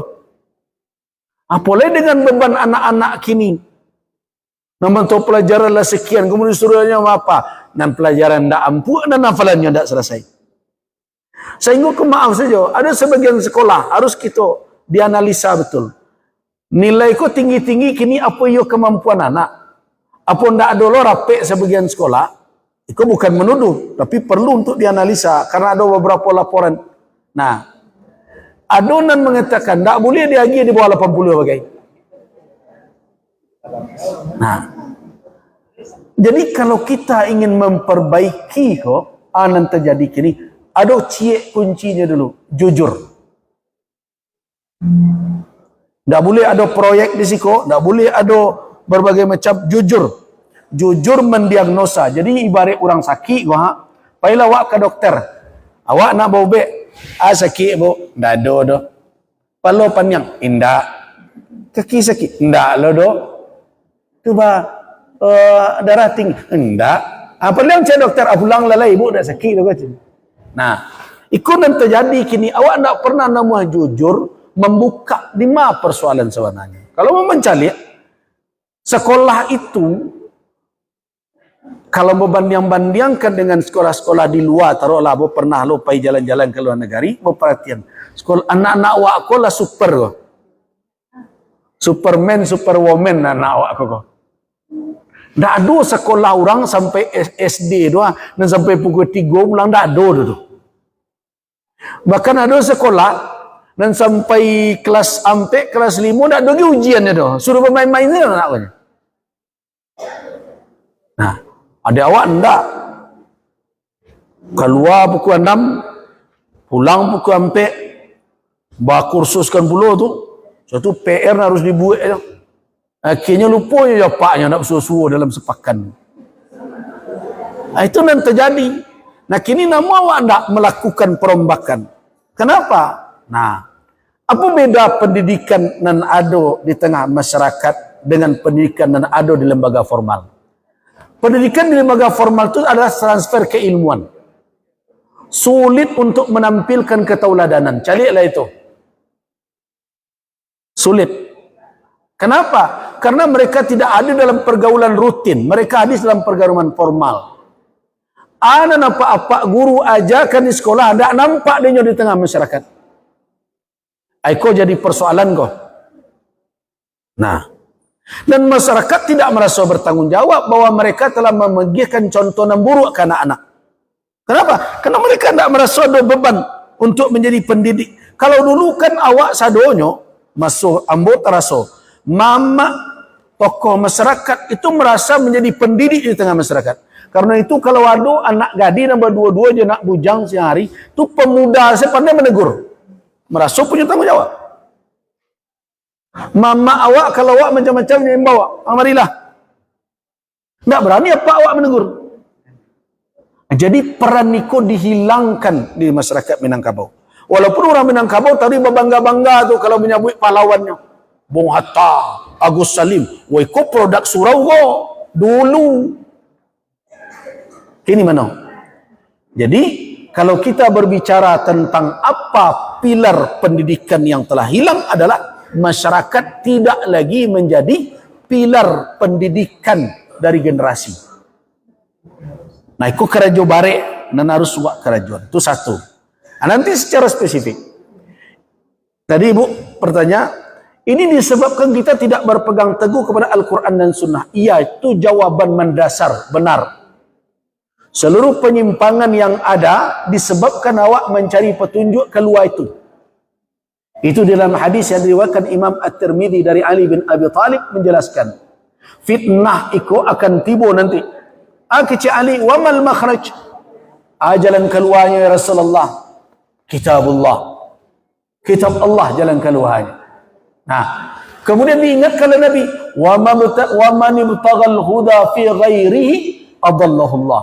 Siapa yang mencari petunjuk untuk menghadapi fitnah, menghadapi berbagai macam persoalan yang terjadi ikut kepada selain kitab Allah, tersesat dia di jalan-jalan itu. Batua. Cuma persoalannya siapa dan bagaimana. Nah, itu persoalannya. Apakah seluruh umat kau disuruh jadi mufassir sadonya? Tentu tidak mungkin. Walaupun ibu akan belajar tafsir, kabisa lo nanti dia orang dalam kuliah di ilmu tafsir. Yang membacanya ba'a qawaid tafsir, ba'a manahid mufassirin. Tentu panjang kajinya untuk sampai ke tingkat itu duduk mana berkuliah sekian lama lun tentu lo matang lah tu. Nah, sedangkan umat itu kan tak disuruh mereka itu untuk mentadabburi ayat itu dalam kapasitas sebagai seorang alim. Dan disuruh umat umum gus menganya fas'alu ahla dzikri in kuntum la ta'lamun. Kan itu yang disuruh. Tanyalah kepada orang yang ahli tentang Al-Quran yang bisa memberikan peringatan yang terambil dari Al-Quran kalau kamu tidak mengetahui. Kan itu tugas umat yang awam. Jadi tugas umat yang awam tidak perlu mereka harus disuruh baca kitab tafsir Imam Al-Baghawi, bandingkan dengan tafsir Ibnu Katsir, jangan lupa merujuk Al-Qurtubi. Panjang dan jamaah kalau itu kecil. Nah, jadi kembali kepada Al-Quran itu maknanya apa? Kembali kepada ulama yang memahami Al-Quranul Karim. Itu maknanya tuh. Itu kepada orang awam. Nah, cuma persoalannya, apakah para ulama kita dan wadah-wadah majelis keilmuan kita siap tak untuk memfasilitasi dan memenuhi kebutuhan umat untuk masalah kehidupan. Jadi tidak perlu kaji panjang-panjang dalam perkara tafsir, masalah iko dan itu. Tapi yang dibutuhkan oleh umat itu petunjuk hidup dari Al-Quran dan Sunnah. Itu yang dibutuhkan. Tapi yang terjadi. Nah, awak tidak pernah serius menyiapkan iko. Surau tidak disiapkan untuk memenuhi kebutuhan umat. Itu persoalannya. Memang kok tidak dia puan, tidak disiapkan. Kadang, mau ambil contoh, kajian itu hanya rutinitas saja. Itu persoalan. Bukan menghadirkan orang-orang dan pakar dan ahli di bidangnya. Itu persoalan itu. Sehingga kaji ku ke mana-mana. Lah jadi orang mengalih di sinan sadonya. Hanya mengaji tentang baladang. Lah jadi masalah nan munculku masalah iko nan dikaji adalah tiok sebanta sampai perdebatan antar Trump dan Xi Jinping, perang dagang, sakit kepala mai-mai itu. Nah, artinya apa? Masjid, wadah-wadah yang selama iko menjadi tempat umat merujuk harus ada pembenahan. Itu dahulu. Kemudian pembenahan itu meliputi apa? Juga kajian-kajian yang aktual. Itu yang harus dan menjadi jawaban dari persoalan tadi. Nah, kini bertanya apa dari ibu? Kalau kini anakmu kan nikah ya, ambo yo tak pandai menasihatinya doh. Kalau cukup saya berpiampek basa-basi saya juga mulai minit atau setengah jam beko. Kini kama kambuantan supaya nyo dapat pengajian bagaimana membangun rumah tangga dalam konsep Islam. Aco ibu cari.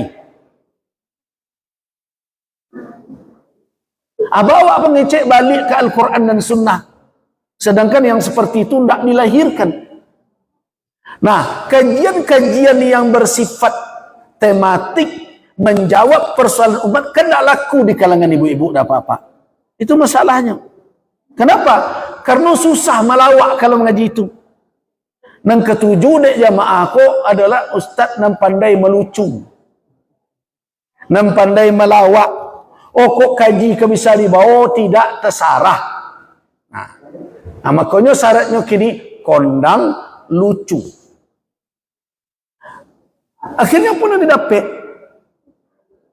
lembaga-lembaga yang semestinya seperti surau, majelis-majelis taklim tidak memberikan jawaban persoalan keumatan. Karena nyo tidak tahu pula masalah umat seperti apa. Amai pak dan ibu-ibu kan merujuk ke Al-Quran dan Sunnah. Masa kami suruh baca tafsir surang ya? Nah, jadi ada yang harus dibenahi. Majelis ilmu. Nah, kini mulailah dakikkan ke majelis ilmu. Itu makanya abo sejak tahun 2000 dulu lah malih mengaji melalala. 2003 balik tak ada lagi. Wak buat kajian misalnya ko tafsir, hari ko tafsir saja. Nah, hari ko fikih ibadah saja. Nah, dan ada kajian iko fikih keluarga saja. Mulai dari masalah ba'a mencari jodoh, ba'a berumah tangga, perkara akad nikah, sampai je masalah hak dan kewajiban suami isteri. Tapi nan datang bukan anak-anak muda nak menikah, tapi nalah punya cucu. Apa-apa nalah menikah. Kadang-kadang enggak patah aja timbul madu pengajian. Kok iko mau kaji tarile dah terfikir apa-apa aku kok. Nan dulu dak cerita tu buya, kau dia ulang nan baru nan model cerita buya tu, aku itu pikirannya bagus. Nah, jadi karena itu amo minta, tapi amo hibur je hati, mudah-mudahan sampai jelah ke anak, sampai jelah ke cucu. Jadi iko persoalan awak kini ko. Jadi wadah-wadah nan ado itu tidak bermanfaat maksimal. Kenapa? Tidak diurus dengan baik. Nah, itulah cara balik awak ke Al-Quran dan Sunnah.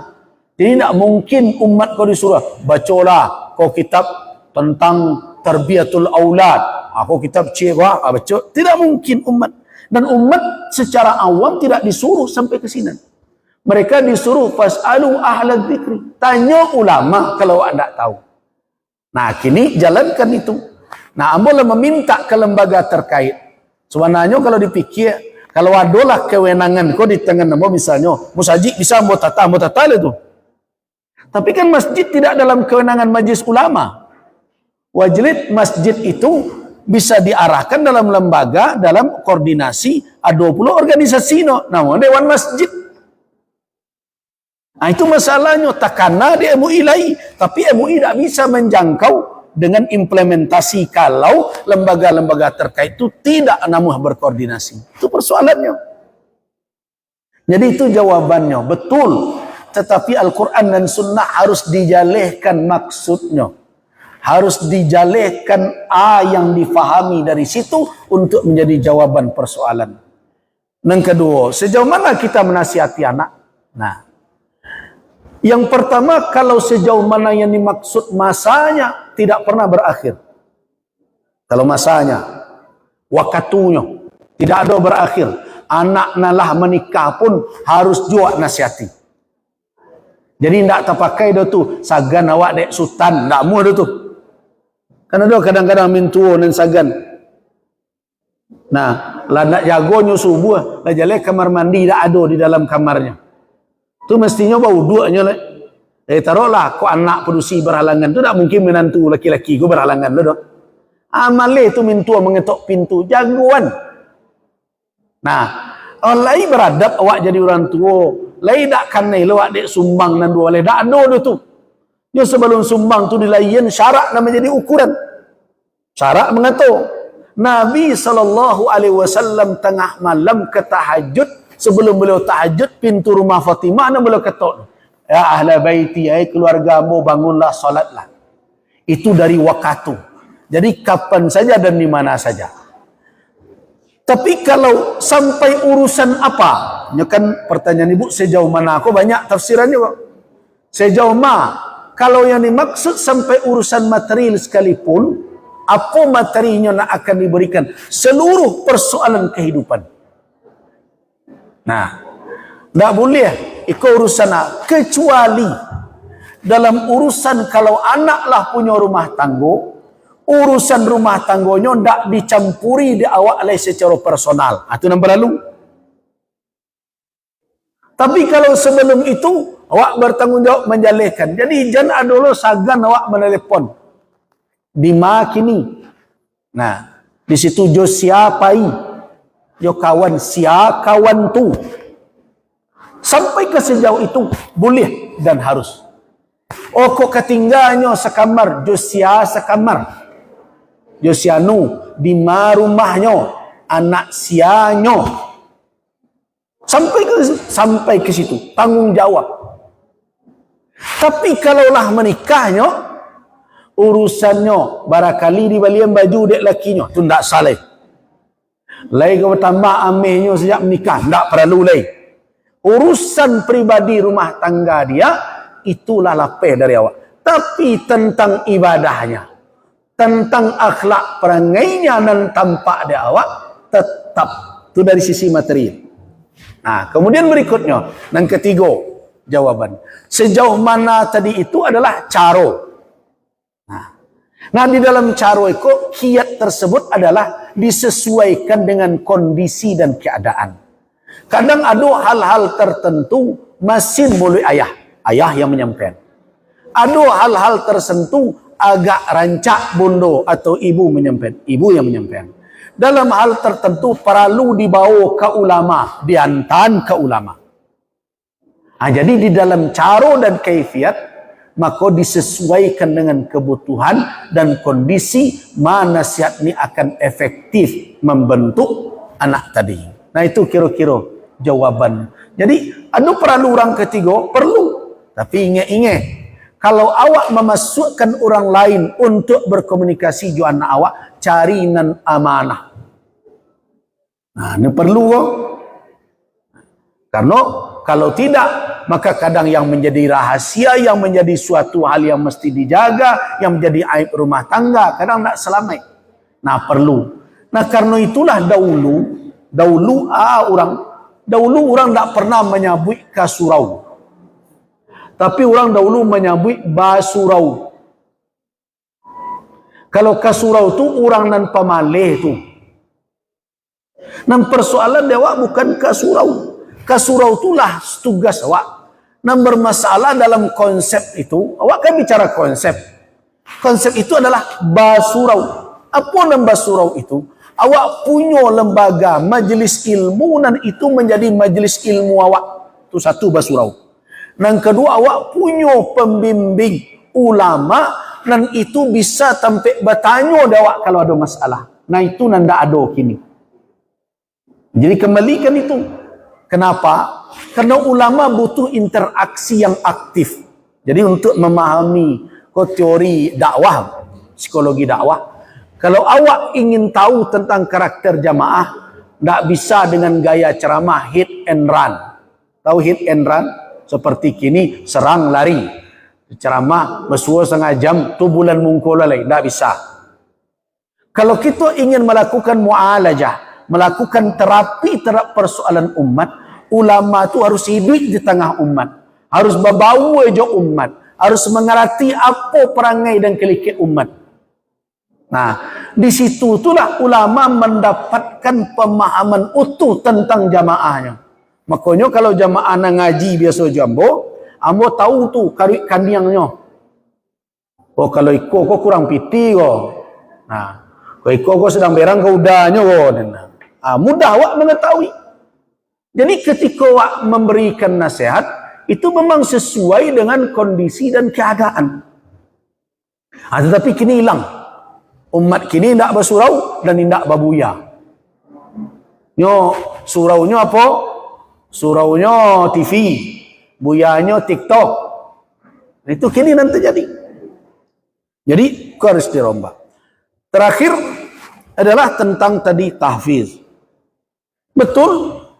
Tahfiz merupakan suatu cara untuk merangsang daya ingat supaya lebih kuat.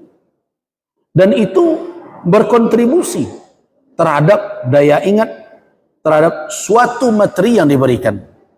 Nah, walaupun perlu diingat bahwa tujuan tahfiz bukan tujuan. Itu perlu diingat. Tahfiz bukan tujuan. Tujuan kita adalah terhadap dengan Al-Quran adalah amal, tatbik, implementasi dan praktek.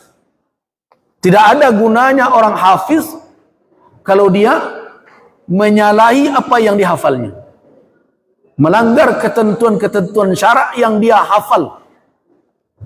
Nah, karena itu konsep ilmu dan amal itu tidak boleh dipisahkan. Nah, persoalannya adalah ketika kita menambah sesuatu, maka tadi seperti yang mau kecian, jangan sampai mereduksi peran masyarakat. Amu lebih cenderung tahfiz iko sekolahku bekerja sama dengan musajid dan surau nan aktif. Jadi bukan sekolah mengamehkan sadun. Jadi lembaga-lembaga tahfiz yang ada di surau-surau itu harus diberdayakan dan harus ada perjanjian kerjasama antara sekolah formal dengan lembaga tahfiz itu. Itu yang diharapkan sebenarnya. Nah, bagaimana dengan sekolah swasta? Sebenarnya yang membentuk sekolah swasta itu bukan hanya tahfiz, tetapi yang banyak berperan di situ orang tua. Baku itu orang tua je sekolah swasta kok tak sama perilakunya dengan sekolah negeri, itu yang jadi masalah. Orang tua dan sekolah swasta nyokameh kan anak sakameh-kamehnya. Kenapa? Karena pitihnya kameh pula. Nah, tapi kalau di sekolah negeri, orang tua pun tak lai coy ndak saja. Pailah, pulang sekarang tak tahu, elah pulang kau. Tapi kalau sekolah swasta, nah, tapi jangan berfikir lo, kalau itu wak buat lo membayi kau, nah itu solusinya tu. Nah, tapi salah satunya itu perhatian orang tua terhadap anak sekolah swasta berbeda dengan perhatian orang tua terhadap sekolah negeri. Nah, kenapa? Ya salah satu faktornya membayar seketik gua. Nah, karena itu tentunya tidak ingin gagal. Karena itu orang tua dan anak sekolah swasta copai mungkin perlu diteliti Zat. Perhatiannya kalau dalam berbagai perhatian melebihi, kalau indah kali 50% meningkat dari anak orang tua sekolah negeri, pokoknya lebih. Nah, akhirnya bisa tidak wak menjadikan orang tua di sekolah negeri punya perhatian kepada anak seperti orang tua di sekolah swasta?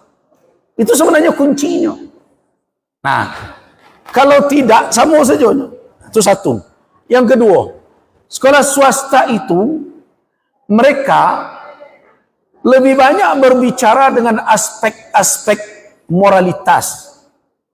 Sedangkan awak di sekolah negeri dibebani dengan berbagai macam kurikulum dan harus dicapai dengan target tertentu. Lihat sekolah swasta, mereka bisa membuat karena ada kebebasan, mereka bisa membuat itu mereka. Kalau awak enggak, kau sebentar lagi kau pengawas ketibolo tu berbagai macam. Nah, itu jadi persoalan. Apalagi urusan sertifikasi, kau tambah panjang guru. Tidak sempat berbicara tentang moralitas, tidak sempat menjalin komunikasi, interaksi yang mendekatkan antara anak didik dengan gurunya. Tidak sempat. Kenapa? Guruku harus mengajar sekian, harus membuat harus membuat itu. Habis hari tidak sempat interaksi aktif seperti tadi. Jadi kalau dibandingkan sekolah swasta, ba'ana bako ustaz ke membuat sekolah negeri itu, ambo yakin tertinggal juga. Batu, kalau indah tertinggal sertifikasi. Itu persoalan. Cuma bisa tak konsep nan kini dibuat ada cerita bahwa urusan administrasi guru ko diselesaikan oleh tim tertentu. Tak guru ko nan sibuk dah. Bila nyo ke menyiapkan mata pelajarannya biar tidak sempat lain. Jadi kini bergeser. Jadi kalau seperti itu, tidak di equalnya dijadikan dibandingkan swasta dengan negeri, walaupun ditambah tahfiznya. Kalau toh diadukan dan lain, tetap saja tidak akan maksimal seperti swasta. Nah, karena itu harus ada perombakan sistem. Nah, makanya mau kecekan supaya jangan kurang juga dengan berbagai macam administrasi itu, bawa keluar anak dalam jam tertentu itu, misalnya dicapekkan pulang, di hari itu ada di surau, ada di masjid. Serahkannya kepada masyarakat. Serahkannya kepada tim yang ada di surau itu. Nah, amo mengharap itu yang bisa berjalan. Itu akan menumbuhkan tanggung jawab pula di masyarakat. Nah, terakhir amo ingin sampaikan. Pendidikan yang berjalan secara normal di dalam kehidupan itu lebih efektif daripada awak magi ceramah. Tadi ada ngecian, ada pertanyaan ibu ya. Ceramah walaupun sejam. Cobalah kalau indah. Berjalan awak, amo kan termasuk ustaz dan suku jalan-jalan. Kadang bawa jemaah ayok pai situlah. Sambil jalan awak bercerita. Apalagi ada sesuatu yang dinampak, kemudian diberikan penjelasan. Itu lebih melakik dibandingkan awak disuruh orang ceramah dengan ambo sejam 2 jam. Nah, dahulu pendidikan orang tua awak itu jadi kecian ketika ambo bicara pendidikan keluarga. Ada yang mengecen, itu jadi ustaz lo kami itu buya, itu keliru memahaminya. Pendidikan rumah tangga itu bukan berarti menceramai anak setengah jam, bukan sejam. Tapi adalah menjadikan diri awak sebagai qudwah dan melibatkan anak dalam kegiatan aktif di dalam kehidupan yang bisa membangun kepribadian dan membuat dia punya rasa tanggung jawab. Mau ambil contoh, ambo dulu ada orang bertanya, babu ya bisa punya komitmen dahulu berbagai macam. Nah, ambo kecen, ambo dulu ndak senang, boleh dikecen ndak mewah je bapak ambo. Walaupun secara finansial orang tua ambo lain ndak termasuk dan susah banai duitnya. Tapi belanja ambo 150 rupiah. Lontong 100 rupiah. Kalau ke Betambuah separuh dapatnya. Lah sanawiyah itu. Nah, tetapi kecek orang gaya ambo kambo, jabat ambo. Kalau nak bertambah belanja boleh. Tu. Bengkel terbuka, ada kerajo. Nah, baiklah. Akhirnya untuk nambah belanja, ambo kadang-kadang satu membuat holobrik. Karena orang tua ambo bau sawo batu bata dah holobrik. Ambo membuat. Kau toh. Ambo terima upah sama seperti yang lain kalau membuat batu holobrik.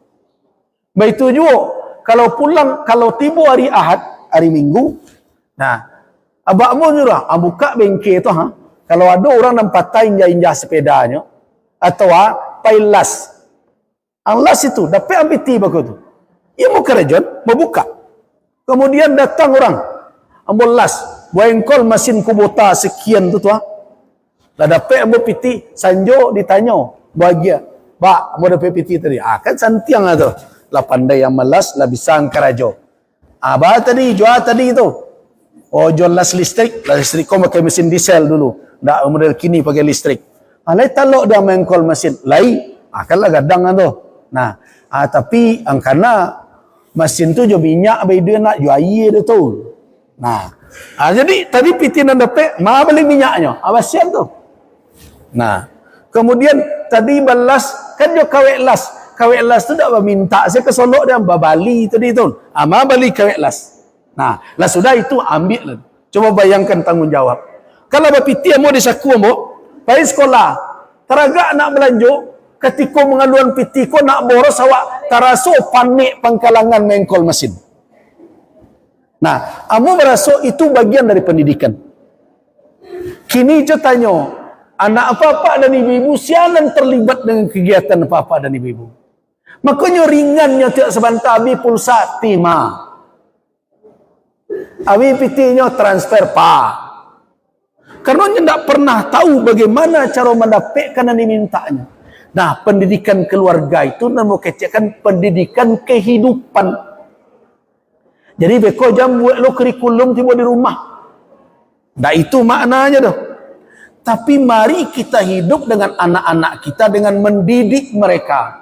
Dengan sikap dan perilaku kita, menghadirkan mereka di dalam aktivitas kita supaya mereka sadar buat hidup kau dengan tanggung jawab, bukan minta pagi, minta patang. Nah, ketika mereka merasa bertanggung jawab, mereka baru tahu bara baliknya beban orang tua. Nah, di situ kasih sayang muncul, rasa hormat ado. Nah, itu yang diharapkan. Tak kan ambo hanya membuat lalu awak. Nah, ambo berharap, ambo setuju ada sekolah tahfiz berbagai macam, bagus supaya ada generasi emas. Walaupun nanti amehnya lun tahun tak 24 karet, tak imitasi kan saja Ustaz. Tak ada generasi perak itu. Tapi ambo setuju. Tetapi yang perlu bana adalah peran guru. Kalau menurut ambo Ustaz, bukan tahfiznya yang menjadi konsep utama, tapi peran guru yang harus dikembalikan. Guru tidak hanya lagi sebatas mentransfer ilmu. Guru harus dibalikkan balik seperti dahulu Tut Uriah Dayani lah ala istilah. Guru harus dibalikkan sebagai murabbi, sebagai pembina, bukan hanya sebagai pentransfer ilmu semata. Oleh itu, terima kasih. Minta maaf, billahi taufiq wal hidayah. Assalamualaikum warahmatullahi wabarakatuh.